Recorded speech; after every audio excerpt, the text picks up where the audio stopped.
ગુજરાતમાં જીએસટી કાંડના અનેક કૌભાંડો સામે આવ્યા છે અને લાખોથી કરોડો રૂપિયાનું કૌભાંડ પકડાયું છે। સરકારે આ કૌભાંડ આચરનાર તત્વોને ડામવા માટે આજે એક નવી પદ્ધતિની જાહેરાત કરી છે અને આ મામલે નાણામંત્રી કનુ દેસાઈએ શું જાહેરાત કરી છે અને આ જીએસટી ભવનમાં તેમણે શું કહ્યું છે તેની વાત કરવી છે। नमस्कार, आप જોઈ રહ્યા છો હોટલાઇન ન્યૂઝ અને હું છું આપની સાથે તોફિક ગાંચી। ગુજરાતમાં જીએસટી રજિસ્ટ્રેશનના નામે અનેક કૌભાંડો બહાર આવી રહ્યા છે। કોઈ વ્યક્તિ છે તેના આધાર કાર્ડ પર પૂરેપૂરું જીએસટી છે તેનું રજિસ્ટ્રેશન થઈ જાય છે અને તે વ્યક્તિને તેની જાણ સુદ્ધા હોતી નથી।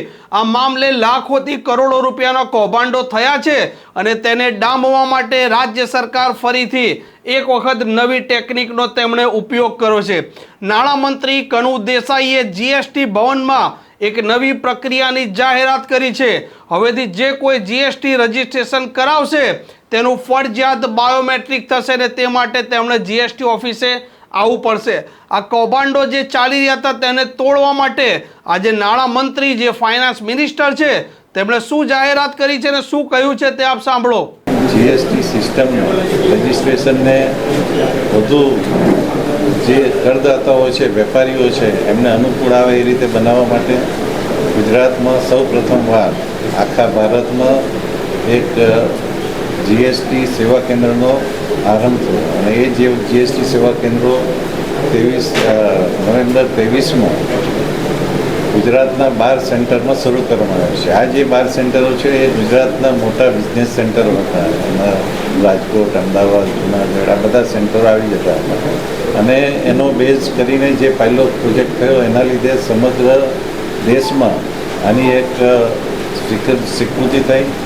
બીજા રાજ્યોના જીએસટીના અધિકારીઓ અને ફાઇનાન્સ મિનિસ્ટરોએ પણ આપણા સેવા કેન્દ્રોની મુલાકાત કરી અને ગઈ 23 જૂને થયેલી જીએસટી કાઉન્સિલમાં સમગ્ર દેશમાં આ જીએસટી સેવા કેન્દ્રનો આરંભ કરવાનું નક્કી કરવામાં આવ્યું છે। એટલે કે ગુજરાત જીએસટીના અમલીકરણમાં ઘણું આગળ પડતો ભાગ ભજવે છે, આના વખતે સાબિત થાય છે। ત્યાર પછી આખા ઇન્ડિયામાં ફર્સ્ટ ટાઈમ આ નવી એડવાન્સ ટેકનોલોજીથી ફેસ આઇડેન્ટિફિકેશન, આધાર વેરિફિકેશન સાથે કરવાનો આજે આરંભ કરવામાં આવ્યું છે।